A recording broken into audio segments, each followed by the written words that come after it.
우리에게 주시는 하나님의 말씀은 룻기 1장 1절에서 14절까지의 말씀을 보도록 하겠습니다. 우리가 요한복음의 말씀을 가지고 그동안에 말씀 나눴는데, 이제는 구약에 있는 말씀 중에서 룻기에 있는 말씀을 가지고 함께 여러분과 함께 은혜를 나누기 원합니다.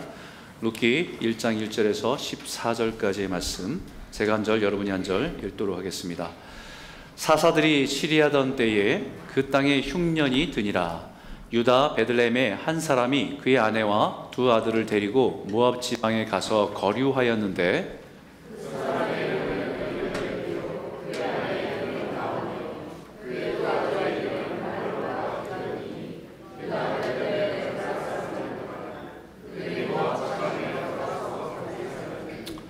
나오미의 남편 엘리멜렉이 죽고 나오미와 그의 두 아들이 남았으며,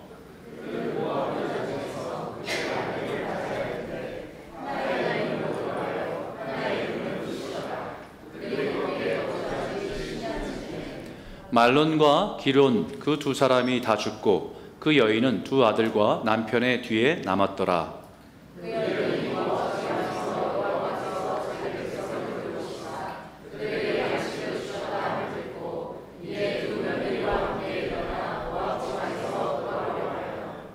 있던 곳에서 나오고 두 며느리도 그와 함께하여 유다 땅으로 돌아오려고 길을 가다가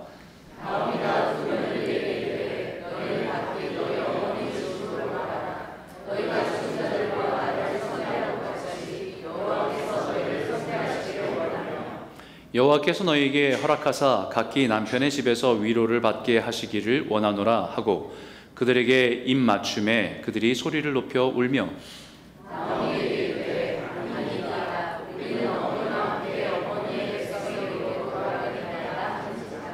나오미가 이르되 내 딸들아 돌아가라. 너희가 어찌 나와 함께 가려느냐?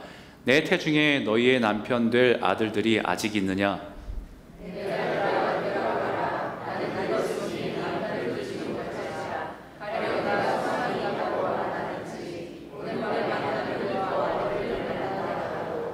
너희가 어찌 그들이 자라기를 기다리겠으며 어찌 남편 없이 지내겠다고 결심하겠느냐? 내 딸들아 그렇지 아니하니라. 여호와의 손이 나를 치셨으므로 나는 너희로 말미암아 더욱 마음이 아프도다 하매, 그들이 소리를 높여 다시 울더니 오르바는 그의 시어머니에게 입맞추되 룻은 그를 붙쫓았더라. 아멘. 오늘부터 여러분과 함께 나눌 하나님의 말씀은 룻기입니다. 특별히 66권의 성경 중에서 룻기는 여성분들이 참 좋아하시는 성경입니다. 왜냐하면 그 어려운 관계, 시어머니와 며느리의 관계가 정말 아름답게 그려져 있기 때문에 룻기를 읽으면서 시어머니들은 아이고 이런 며느리가 있다고 한다면 그런 생각을 하시고, 또 며느리들은 이런 시어머니가 있다고 한다면 얼마나 좋을까 라고 하는 그런 마음을 가지고 읽기도 합니다.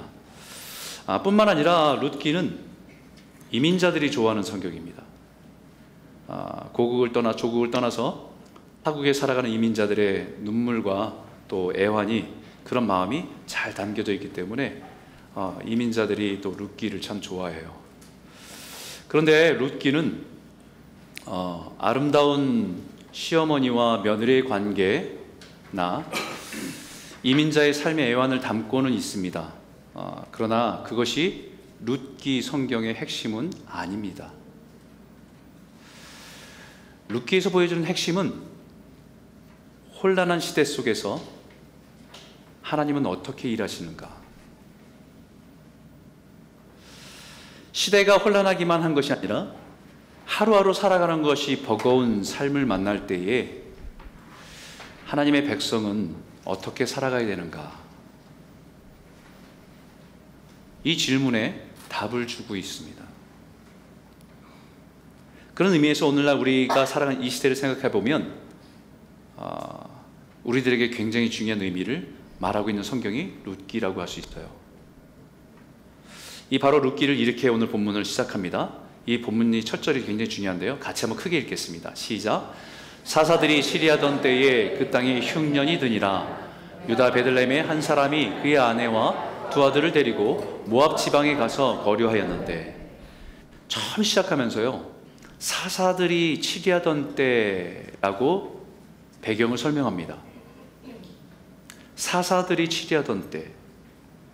이 단어가, 이 표현이 의미하는 바가 뭐냐면 세상이 너무 혼란스러울 때라는 의미입니다. 우리가 성경 한두 장만 넘기면 사사기로 들어가거든요. 사사기가 아직 안 끝났어요. 여러분 성경을 좀 읽어보신 분들은 사사기가 얼마나 혼란스러운지를 아실 겁니다. 이스라엘이 약속의 땅의 분배를 받아서 각 지파별로 분배하고 그 지파별로 그 있는 가나안 족속들을 몰아내고 하나님 말씀대로 살아가기로 당부하면서 그 땅을 분배했습니다. 그런데 그 땅에서 이들이 살아가면서 가나안 백성들과 타협하기 시작해요. 농경사회를 처음 겪다 보니까 이들은 광야에서 유목민처럼 살다가 농경사회에 들어갔던 그들의 문화를 보면서 그거를 닮아가기 시작합니다. 처음에 힘이 있을 때는 조절을 했어요. 근데 힘이 빠지니까 그들의 통제를 받고 탄압받고 고통받는 때가 거기서 겪게 되는 그 어려움을 겪고 있는 것이 사사기입니다. 고통만 겪고 있다가 하나님 도와주십시오라고 그런 애통하는 부르짖음이 있을 때에 하나님께서는 생각지도 못한 사람을 일으켜서 사사로 일으켜갖고 하나님이 그들을 보호하신다는 것을, 놀라운 역사를 경험하게 하는 것이 사사기입니다. 근데 거기서 끝나지 않아요. 다시 반복합니다. 또 죄를 범하고 하나님을 떠나고 통곡하고 또다시 사사를 일으켜서 하나님의 뜻을 보여주고 잠시 평안했다가 또 돌아가는 것이에요. 이 사사기가 엉망입니다. 심지어는 제사장이 첩을 얻어 살아갑니다. 심지어는 이들이 하나님을 섬긴다고 하는 사람들이 하나님을 얘기하지만 우상숭배에 빠져있는 모습을 보여주는 것이 사사기예요. 너무나도 혼란스럽고 혼돈 가운데 있는 시대가 사사기란 얘기입니다. 그 사사의 시대 속에서 이 가정의 이야기를 시작하고 있어요. 사사기의 혼돈에 대해서 사사기에서 한 절로 우리에게 말씀하고 있는데, 그 사사기의 혼돈의 핵심은 이거다라고 말씀합니다. 같이 한번 읽겠습니다. 시작. 그때에는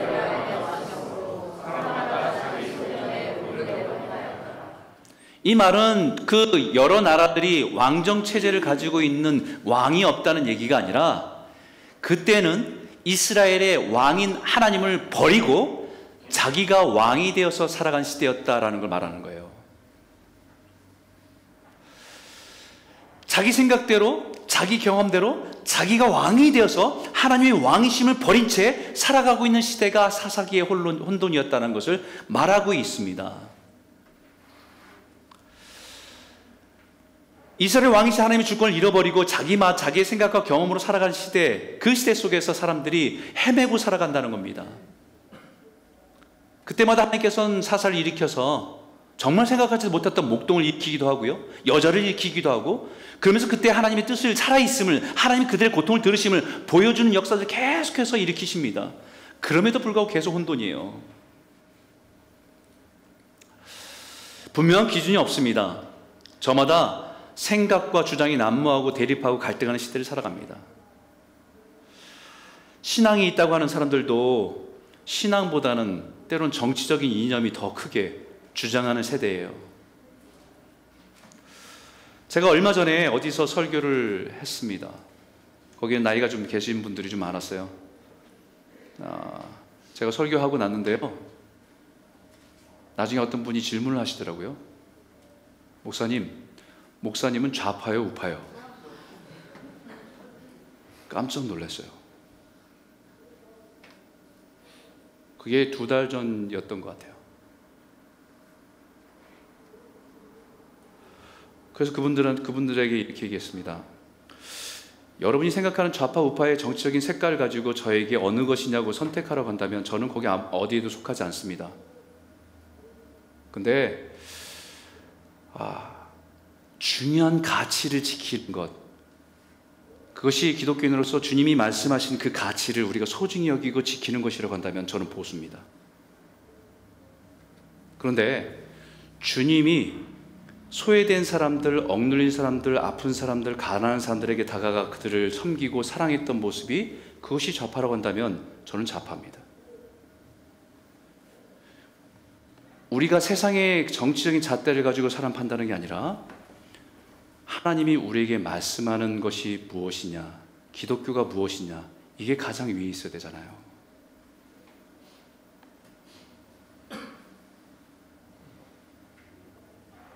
지금 한국은 다 쪼개져 있습니다. 교회 안에도 쪼개져 있고 기독교 안에서도 쪼개져 있고 혼돈이에요. 혼돈입니다.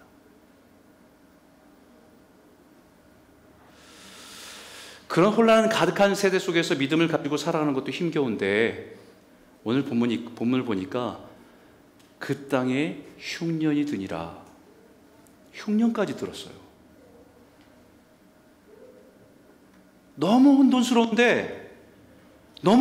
가운데 믿음을 사는 것이 어떤 것인지 잘 모르겠는데 살기조차 어려워졌어요. 먹고 사는 문제에 심각한 위기를 만나게 된 것입니다. 세상이 너무 어지럽고 혼란스러운 것도 힘든데 거기다 흉년이라고 살아가는 생존의 문제까지 겹치게 된 것입니다. 마치 오늘날 분명한 기준이 없어서 각자의 기준과 주장이 가득해서 너무 혼란스러운데 거기에 경제적인 침체, 경제적인 공황 상태까지 만나게 되어서 하루하루가 살아가기가 너무 버거운 현실을 살아가는 것과 같은 거예요. 그런 힘겨운 상황 속에서 엘리멜렉이라는 사람은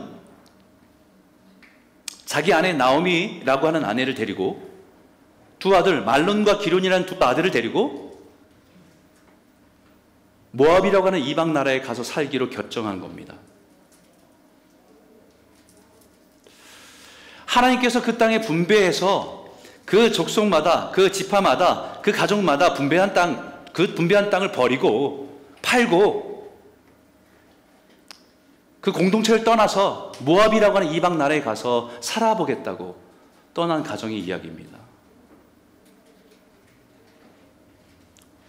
참 아이러니하게도 이 엘리멜렉이라는 사람의 이름이 멜렉이 왕이거든요. 엘리는 이제 하나님은 이런 뜻이에요. 하나님은 나의 왕이십니다라고 하는 이름을 가진 사람이에요. 그런 이름을 가진 사람이 그의 실제적인 삶에서는 하나님이 왕이 아니란 얘기입니다. 자신이 왕입니다.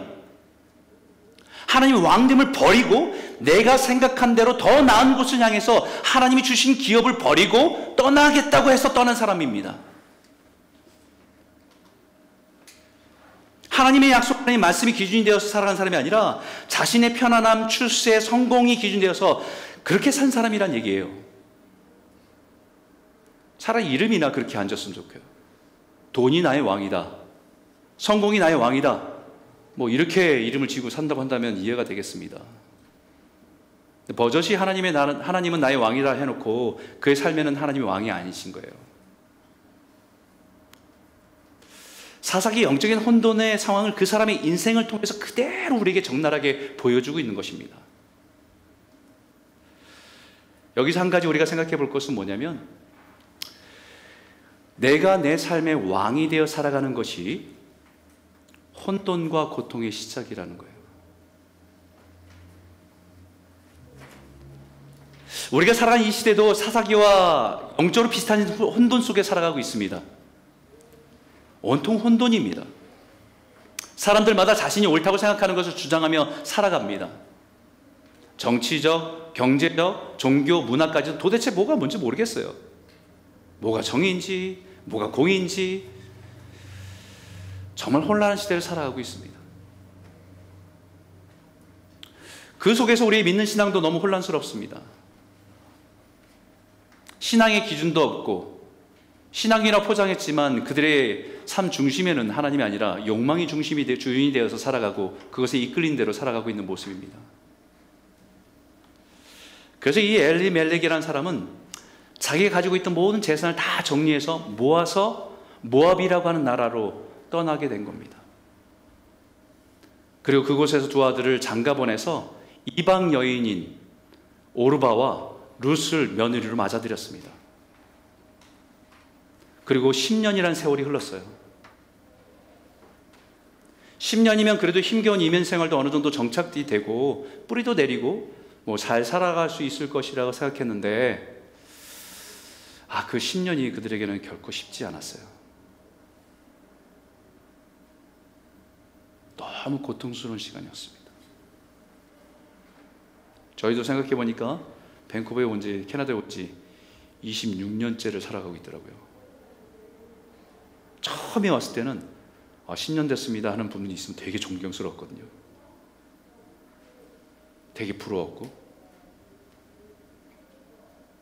근데 살아면 살수록 살아온 연수가 자랑이 아니더라고요. 근데 이들에게 10년이라는 세월 속에 어떤 일이 있었냐면, 여기 이렇게 짧게 함축해서 얘기합니다. 우리 한번 3절부터 5절 한 목소리 함께 읽겠습니다. 시작. 나오미의 남편 엘리멜렉이 죽고 나오미와 그의 두 아들이 남았으며 그들은 모압 여자 중에서 그들의 아내를 맞이하였는데 하나의 이름은 오르바요 하나의 이름은 룻이더라.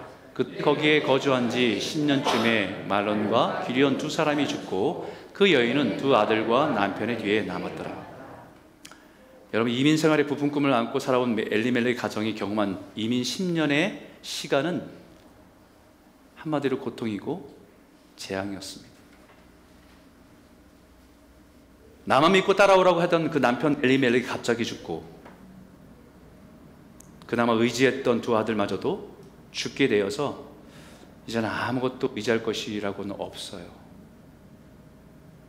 오히려 책임을 져야 할 두 며느리만 두고 있는 비참한 신세가 되어버리는 것이 나오미의 이민 생활입니다. 이민 생활 10년, 짧지도 않고 길지도 않은 세월입니다. 이제 이민 생활에 깊이 뿌리를 내렸다고 할 수도 없고, 그렇다고 쉽게 돌아갈 수도 없는 시간이 이민 10년일 겁니다.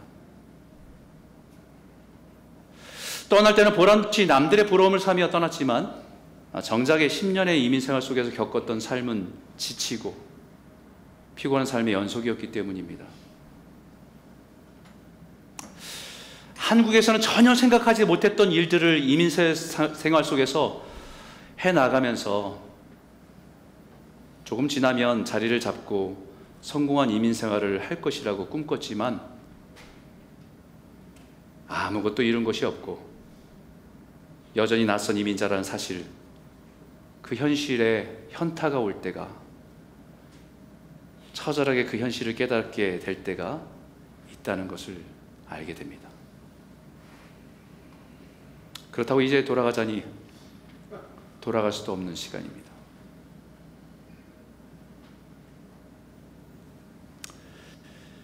나오미의 모압에서의 이민생활 10년이 그보다 더 심각하고 비참했습니다. 우리보다 훨씬 더 심각했어요. 잘 살아보겠다고 지금까지 살아왔던 그 고향인 베들레헴을 떠나서 남편을 따라 모압에 와서 살았는데, 보란듯이 성공해서 금이환영하고 싶었는데 낯선 땅에 와서 남편도 잃고 두 자녀도 잃고 비참한 모습으로 고향에 돌아오고 싶지는 않았을 겁니다. 게다가 이스라엘 사람들이 금기시하고 있는 자신의 자녀를 이방 여인들과 결혼을 시켰으니까 유대인들의 비난과 조롱이 섞인 따가운 눈총을 받고 싶지도 않았을 겁니다. 그럼에도 불구하고 이제는 나오미가 고향 베들레헴으로 돌아가기로 결정한 이유가 있어요. 6절에 보니까 이 말씀입니다. 같이 한번 읽겠습니다. 시작. 그 여인이 모압 지방에서 여호와께서 자기 백성을 돌보시사 그들에게 양식을 주셨다 함을 듣고 이에 두 며느리와 함께 일어나 모압 지방에서 돌아오려 하며. 나오미의 결정은 모압에서의 이민 생활이 어렵고 힘드니까 다시 고국으로 돌아가자 라고 결정한 것이 아니에요. 이민 생활이 힘들고 어려우니까 이것도 해보고 저것도 해봤는데 잘 안 풀리니까 안 되면 한국으로 돌아가지 라고 체념 섞인 결정이 아닙니다. 남편 아비멜렉을 따라서 모압으로 와서 살았지만 나오미의 마음의 한 구석 계속해서 남아있는 아쉬움은 인생이 힘들고 어려울 때 하나님의 뜻을 묻고 찾고 그 하나님의 뜻을 따라 살지 못했다라고 하는 안타까움이 남아있는 겁니다. 그것을 어떻게 할 수 있냐고요? 나오미의 고백 속에 나타납니다. 13절에 보니까 여호와의 손이 나를 치셨으므로, 21절에도 여호와께서 나를 징벌하셨고 전능자가 나를 괴롭게 하셨거니라고 고백하듯이 이스라엘을 떠나 모압으로 가기로 결정한 것은 잘못된 결정이었다는 것을 그 마음의 아픔으로 가지고 있다는 것입니다. 그 결정은 하나님의 뜻을 따라 살지 않고 자신의 유익을 따라 살기 위해서 하나님을 버리고 하나님의 약속한 말씀을 잊어버리고 살아온 것에 대한 아픈 상처입니다.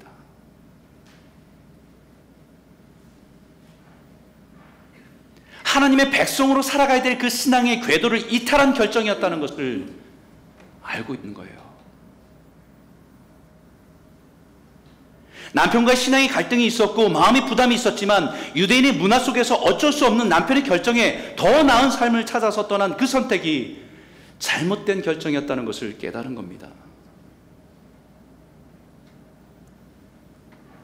근데 여러분, 이것에 대해서 자기는 그런 결정 속에서 하나님을 품을 떠나서 잘못된 길을 걸어왔기에 하나님께서 이런 나에게 징계로 이런 것을 아픔을 주셨다는 것을 인지할 수 있지만, 우리는 누군가를 향해서 저 사람 교회를 떠났으니까 저런 어려움을 당하는 거야 라고 손가락질하고 말할 수 있는 자격은 우리에게 없다는 거예요.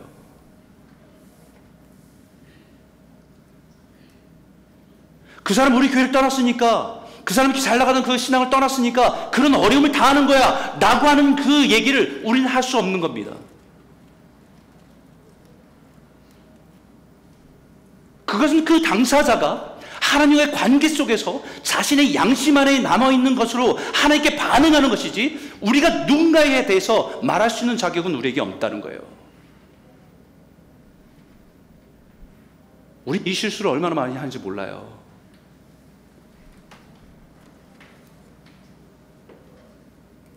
고통하고 실패하고 좌절하고 있는 사람을 향해서 우리를 긍휼히 여기고 불쌍히 여기고 하나님의 사랑으로 돌볼 수 있는 그 권한만 우리에게 있어요. 우리가 하나님이 아니기 때문에. 우리는 판단할 수 있는 위치에 있는 사람들이 아니기 때문에.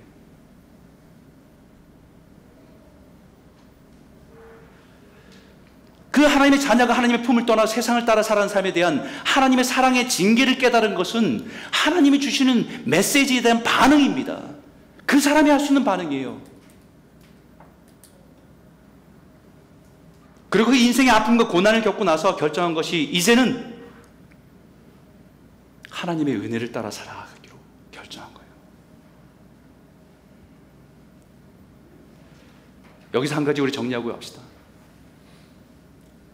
모든 것이 무너지고 낮아질 때 비로소 하나님이 보이기 시작해요.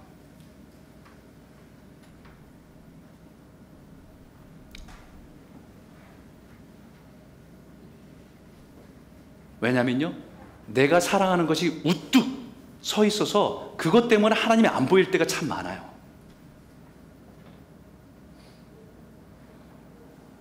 내가 의지하고 있는 것이 너무 커서 그것 때문에 하나님이 안 보일 때가 너무 많다니까요.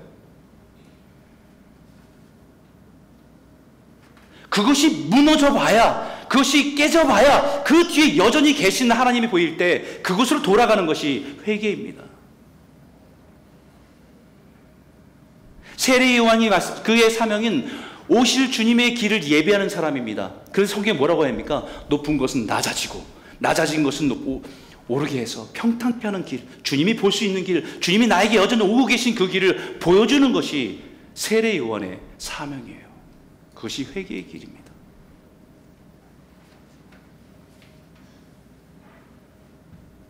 하나님의 왕이라 다른 것이 왕이 됐던 것이 무너져야 주님이 보여요.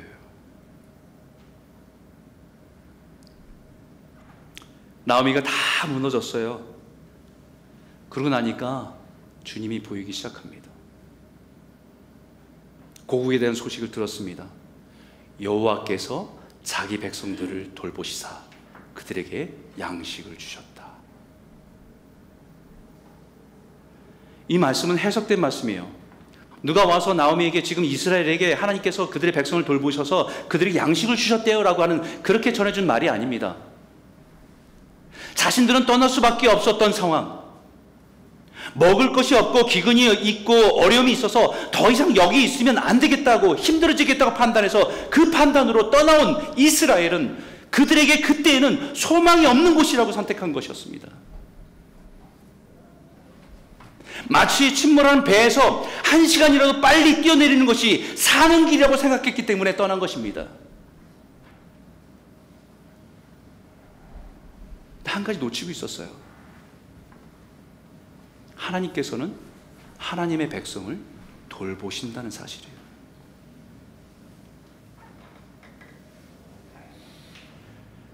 그곳을 떠나 10여 년이 지난 시간 들려오는 소식은 금방 무너질 것 같고 가나차 망할 것 같았던, 먹을 것이 없어 다 굶주려 죽을 것 같았던 이스라엘이 오히려 지금은 더 풍성한 상황을 누리고 있다는 소식을 들은 겁니다.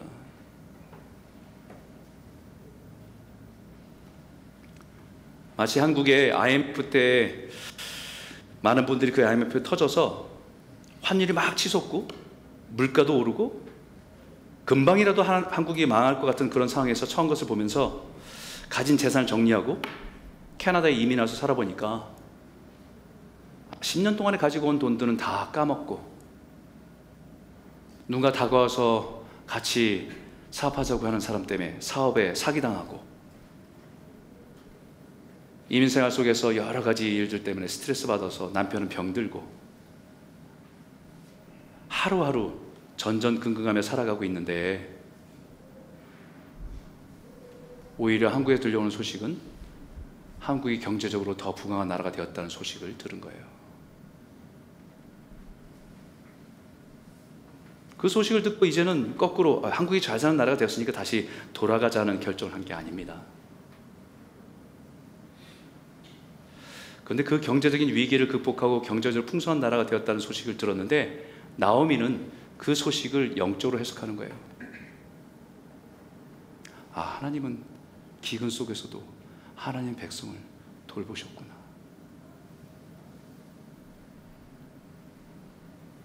우리는 하나님을 버리고 살아보겠다고 이방 나라에 모압에 와 살았는데,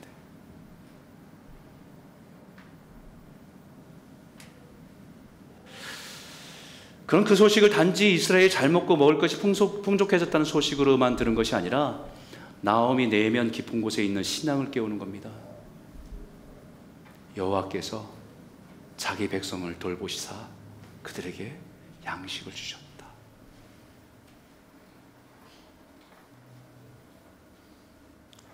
이 말씀이 살아나니까요, 약속의 땅으로 다시 가야 될 이유가 생겼어요.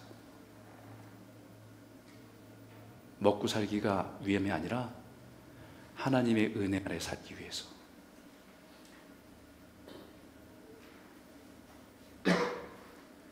이 말씀은 약속의 땅으로 돌아가야 될 이유가 분명히 있는 말씀입니다. 창세기 50장에 보면 요셉이 마지막에 죽을 때 이런 메시지를 남겨요. 요셉이 그 형제들에게 이르되 나는 죽을 것이나 하나님이 당신들을 돌보시고 당신들을 이 땅에서 인도하여 내사 아브라함과 이삭과 야곱에게 맹세하신 땅에 이르게 하시리라 하고, 요셉의 인생의 마지막 유언으로 그 형제들에게 남긴 말은, 이스라엘을 지키고 보호하는 것은 어떤 권력자도 아니고 부강한 나라도 아니고 우리의 하나님께서 자신의 백성을 돌보시고 인도하실 것이라는 말씀이에요. 애굽으로 가느냐 모압으로 가느냐 이게 중요한 게 아닙니다. 하나님의 인도하심 속에서 애굽으로 들어가기도 합니다. 하나님의 인도하심 속에서 모압을 통과하기도 해요. 중요한 건 애굽이냐 모압이냐가 아니라 하나님이 인도하심 가운데 거하고 따라가고 있느냐예요.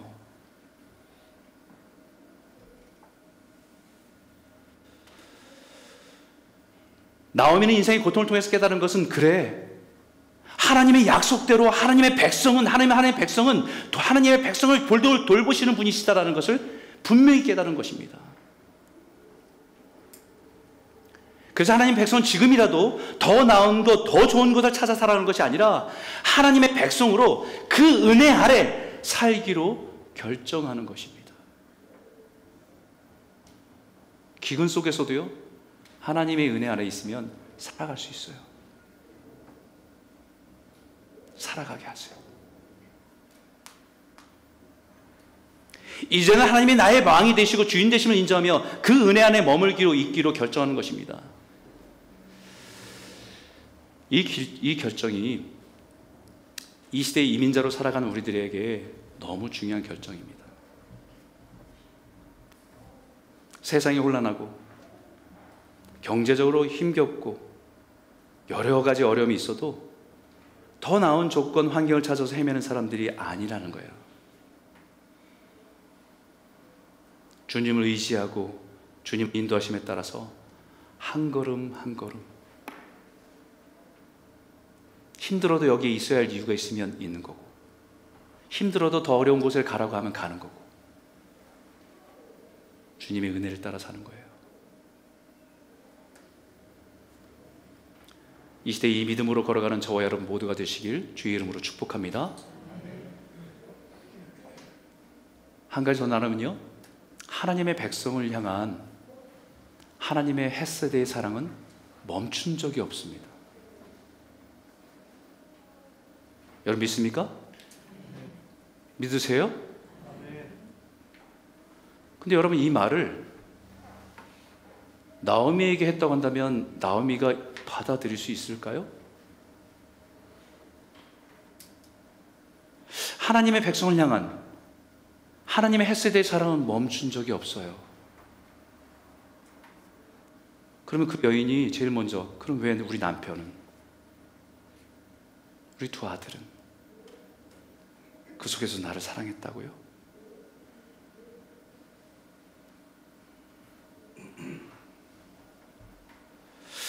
나오미 인생의 경험한 일들 생각해 보면 어떻게 그런 고통을 감당할 수 있었을까? 남편과 두 아들이 세상을 먼저 떠난 슬픔과 고통을 어떻게 감당할 수 있었을까? 자녀를 먼저 떠나보낸 부모는 세월이 지나도 가슴에 묻고 명치 끝에 박혀있는 슬픔을 가지고 살아간다고 하는데 어떻게 그 고통을 감당하며 살아갈 수 있었을까? 마치 자신이 지금 경험한 그 모든 고난이 믿음을 떠난 자를 향한 하나님의 징계처럼 느껴지는 그때에 하나님의 사랑이 끊어지지 않았다고 얘기하는 것을 어떻게 믿을 수 있을까?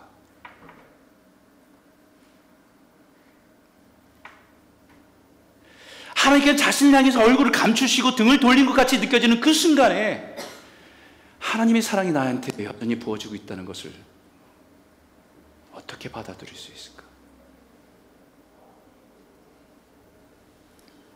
그런데 하나님께서 나오미를 잊지 않으시고 돌보셨어요. 그리고 나오미도 그것을 깨달았습니다. 8절에 이렇게 말합니다. 같이 한번 읽어볼까요? 함께 읽겠습니다. 시작.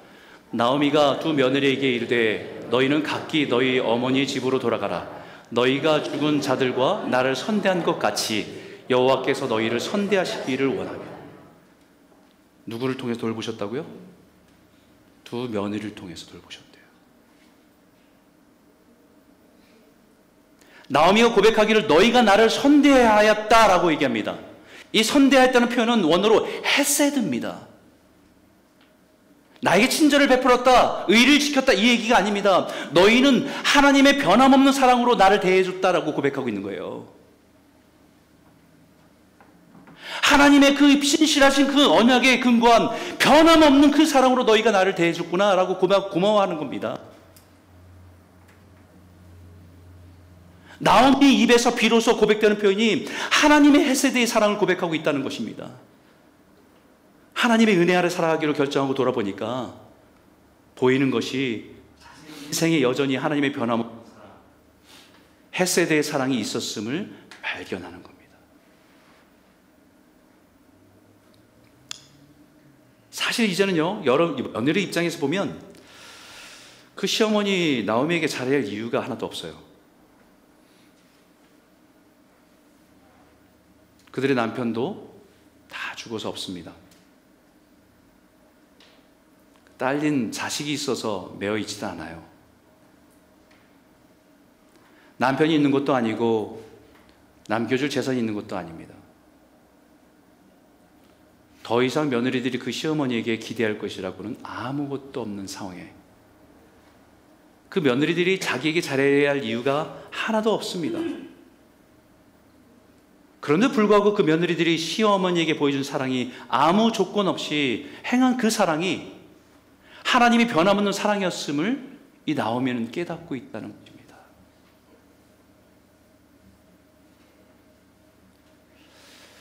그 며느리를 통해서 하나님께서 자신에게 부어준 조건 없는 사랑, 변함없는 사랑을 부어주고 계셨다는 것을 발견하는 거예요.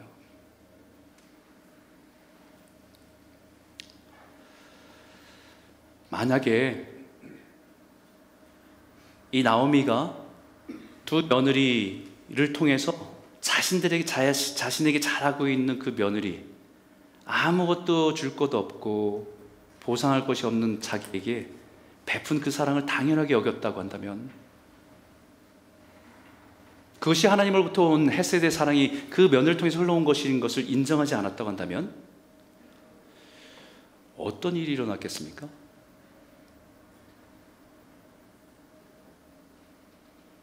아마 며느리 중에서 한 사람을 선택했겠죠.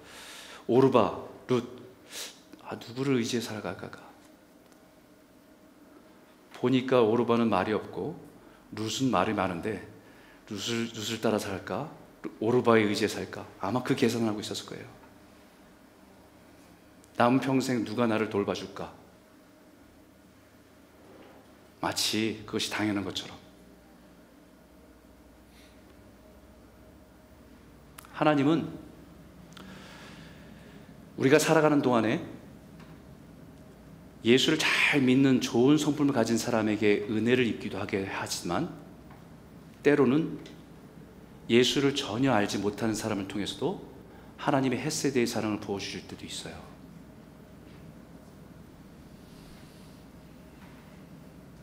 이스라엘 백성들에게 고레스 왕을 통해서 고국으로 돌아가게 하시는 은혜를 베푼 것처럼. 근데 중요한 거는 그 사랑을 받을 때 그 사랑이 그 사람에게 멈출 때가 있고 그 사람 너머에 있는 하나님에게 나아갈 때가 있다는 거예요. 여러분 지금까지 살아오면서 정말 생각하지도 못했던, 내가 갚을 길이 없는데 정말 큰 은혜를 받은 사람이 있을 겁니다. 내가 다녔던 회사의 어떤 상사라든지, 내가 하루바디 열심히 했던 그 회사의 사장이라든지, 이 사람이 나한테 해줄 그거 아무것도 없는데 나한테 너무 큰 은혜를 베풀어요. 근데 거기서 그 사람에게 대해 감사한 마음을 갖고 거기서 멈출 수 있지만, 더 너머에 이 사람을 통해서 나에게 하나님의 헤세드의 은혜를 부어주시는구나 라고 하면서 하나님을 발견한 사람도 있습니다. 아니, 오히려 그것 때문에 하나님을 잃어버린 사람도 있어요. 바로 교회에 있는 사람들은 나에게 그런 사랑을 베푼 사람 없는데, 바로 예수 믿지 않는 저 사람이 나에게 그런 은혜를 베풀더라 라고 하면 믿음을 떠난 사람도 봤습니다.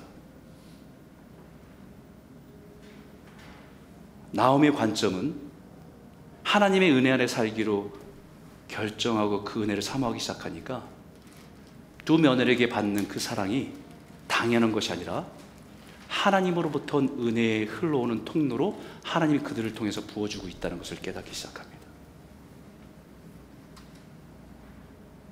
이게 놀라운 변화예요. 하나님의 은혜를 참아하기 시작하면 다시 보기 시작하는 것입니다. 나를 향한 하나님의 변함없는 사랑, 헤세드의 사랑이 끊임없이 부어지고 있었거라는 것을 발견합니다.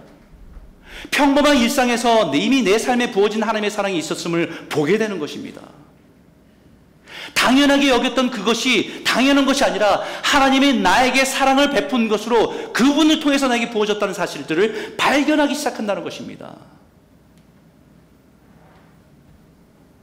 하나님의 은혜 가운데 있지 않고 여전히 나의 삶에 내가 중심이 되어서 더 나은 삶, 더 좋은 삶, 더 편한 삶이 중심이 되어 있었다고 한다면 아마 지금 이 상황을 얼마든지 다르게 볼 수 있습니다.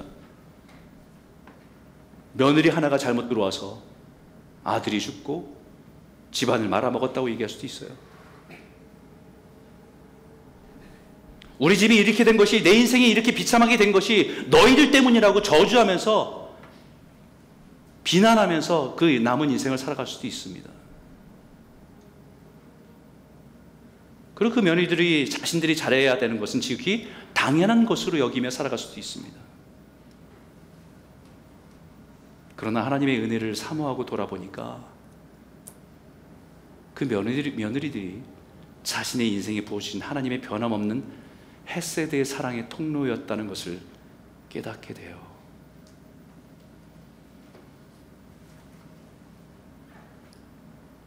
그래서 바로 그 며느리들에게 너희 인생에도 그 하나님의 헤세드의 사랑이 부어지기를 원한다라고 고백합니다.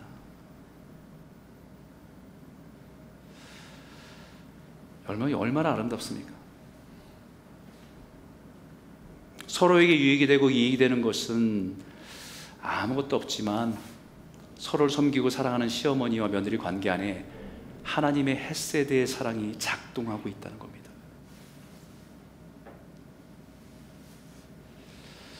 그래서 하나님께서는요, 우리가 하나님의 사랑의 통로, 헤세드의 사랑의 통로로 살아가기를 원하십니다.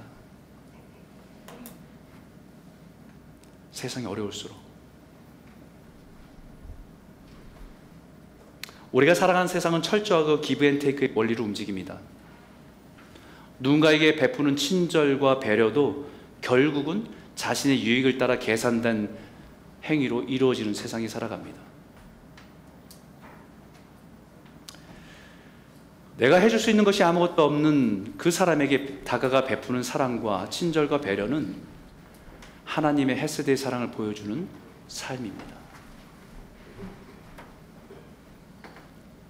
예수님의 비유 중에서 강도 맞은 사람, 그 사람을 돕는 사람을 사마리아인을 택해서 이야기하고 있어요. 유대인들이 개처럼 여기는 존재, 사마리아인을 통해서. 너희가 존경하는 제사장도 레위인도 아닌 너희들이 정말 싫어하는 그 사마리아인을 통해서 그 헤세드의 사랑이 무엇인지를 보여줍니다.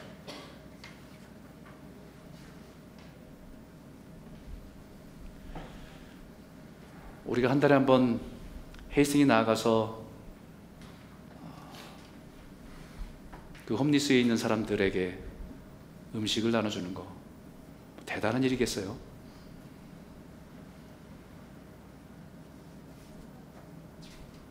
티도 안 나는 일이죠. 근데 우리는 하나님 받은 사랑이 있으니까 작은 몸짓으로 반응하는 것 뿐이잖아요. 그들이 나중에 그들이 와서 고맙다고 합니까? 밥 한 끼 사주겠어요?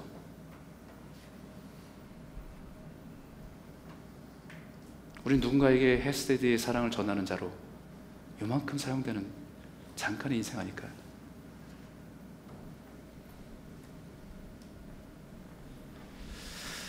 우리가 부활절 헌금으로 정성스럽게 모아서 산불이 난 모든 것이 타버린 그 고통 속에 있는 사람과 교회를 돕는 것은 어떤 대가와 보상을 기대하는 게 아니잖아요. 내가 받은 사랑이 있고 우리가 받은 사랑은 그저 필요한 곳에 나누는 것이지만 그 고난과 재난을 겪은 사람들에게는 여호와께서 자기 백성을 돌보신다 라고 하는 메시지가 전달되는 통로일 겁니다. 렌트비 내기 어렵고 몰개지 갚기 어렵고 살아가기 퍽퍽하고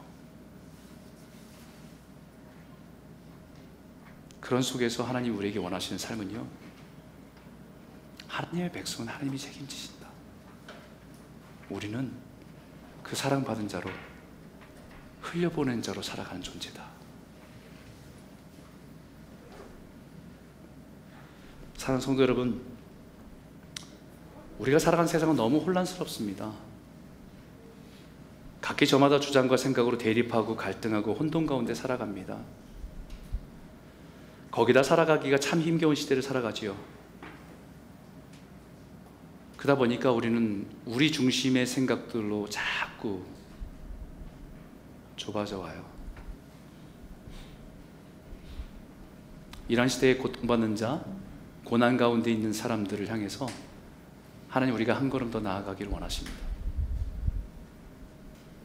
곁에 있어주고 들어주고 어깨를 두들겨주고,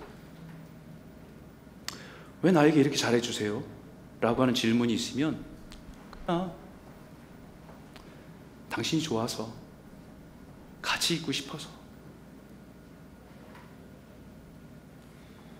그렇게 말해줄 수 있으면 돼요. 그러면 그분들은 우리를 통해서 우리 너머에 있는 변함없이 그들을 사랑하시는 헷세대의 사랑을 발견하면 돼요. 우리가 그렇게 말하지 않아도요, 우리 모습에서 변함없이 사랑하시는 하나님의 헷세대의 사랑을 발견하게 될 줄 믿습니다. 그게 진짜 기독교예요. 그 믿음의 증거로 살아가는 저와 여러분 모두가 되시길 주의 이름으로 축원합니다. 우리 한번 같이 한번 기도할까요?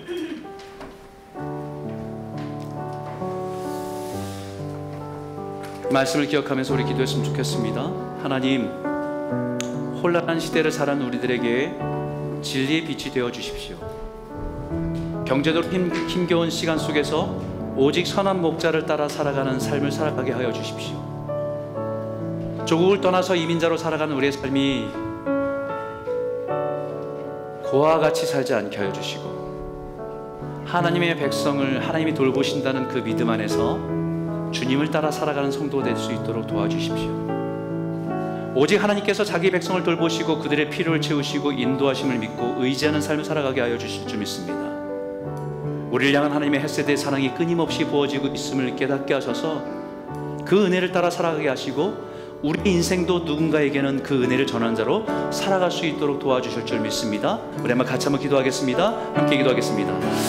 하나님 아버지, 감사합니다. 하나님 아버지, 오늘 이 말씀을 통해